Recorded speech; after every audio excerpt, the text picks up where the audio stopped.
Hi, my name is Karen Wrigley, and for my senior project, I was able to go ahead and volunteer at the Boise, Idaho Veterans Home. I had done this once before when I was about 6 or 7 with my mom, and I absolutely loved it.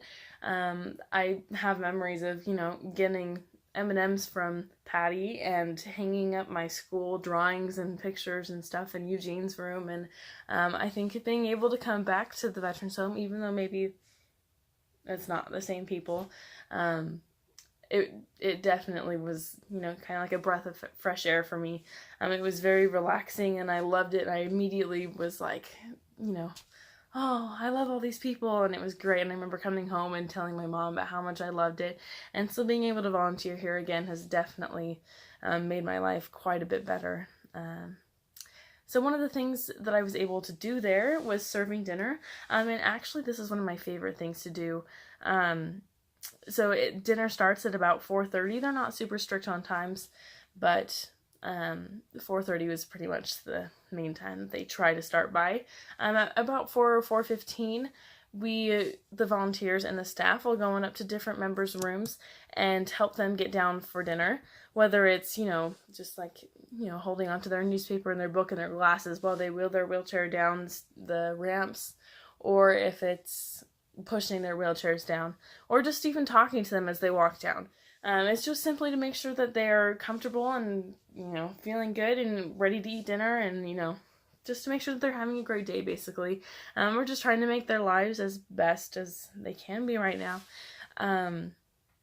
Serving dinner was actually the best part. I know I already said that, but actually serving dinner, not like the transportation, it was definitely the best part.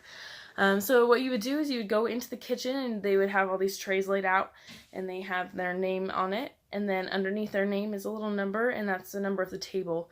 So you would, take the tray, and you'd walk over to the table, and, then there's about 4 or 5 people sitting there usually, and then it's kind of like a Guess Who game, and you're like, all right, who is it? And sometimes they play jokes on you, and they'll be like, oh, it's me, no, it's me, no, it's me.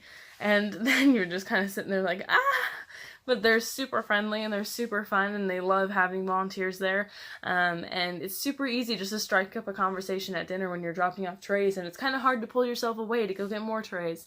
But it was definitely the best part for me. Another part that I was able to participate in is cleanup.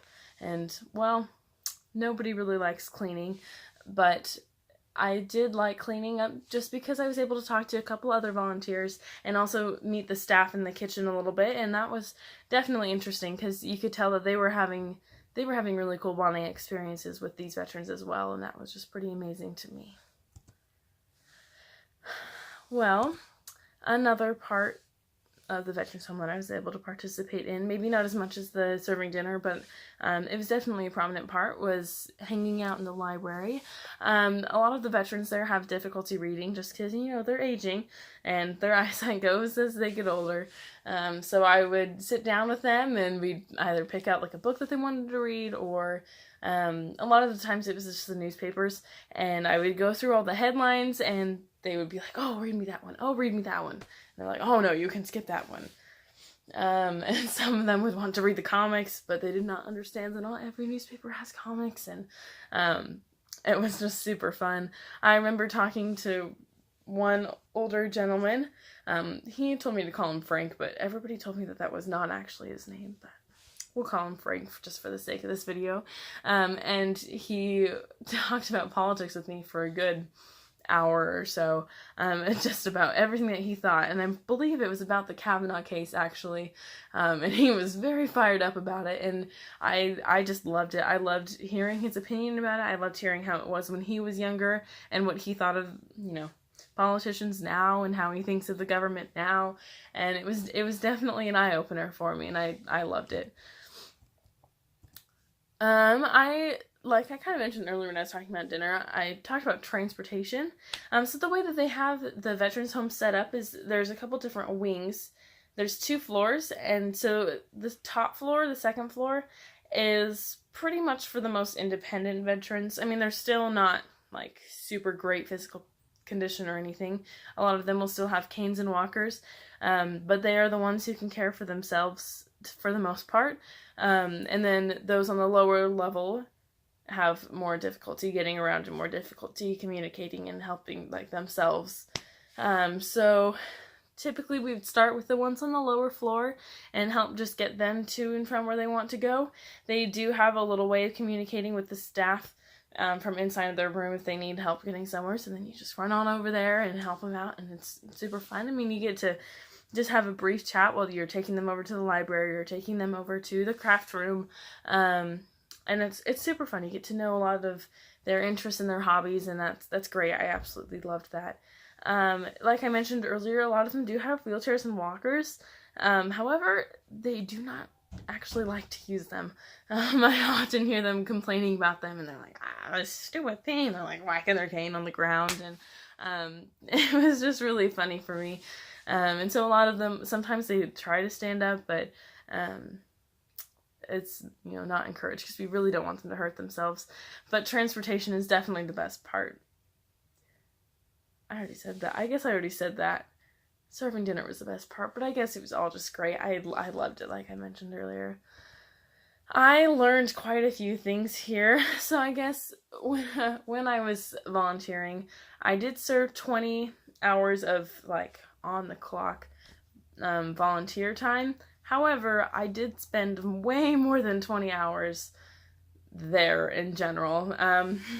I would just go, they have this little place called the canteen right inside, and that's where, like, they can go, it's like their own little restaurant pretty much. Everything is super cheap, but they can go have corn dogs and soda and candy and all this fun stuff and sit in a booth. And so sometimes I would just go in there after I was done volunteering and just, go pick a table and be like, hey guys, can I join you? And I would just sit in there and talk to them. Or I would just wander around the hallways and meet different people. I was able to meet the chaplain, who is not actually, like, a patient in the veterans home, but he was super cool. He actually knew one of my relatives, and so I was like, oh, this is great. So yeah, the time that I spent there was not just volunteering, and that was really fun for me. A few of the things that I definitely learned while I was there is, even if somebody doesn't remember you specifically, a lot of them didn't remember me specifically, which is totally fine. I mean, maybe they remember my name or they recognize my name, but they couldn't quite tell how they knew me at all. But even if they don't remember me, whether it's my face or my name or anything, even if it's just, the next day, that doesn't mean that you don't impact their life. I had a really cool chat with, like, one of their volunteer coordinators, assistants, and she was telling me about how you have to kind of not take it personal, because sometimes they won't even acknowledge you. If you call their name and you're like, hey, how are you doing? They'll be like, stranger, what are you doing? But you really don't need to take it personal, and they just love the company. So I guess I learned that you can change their life even if they don't quite remember you specifically.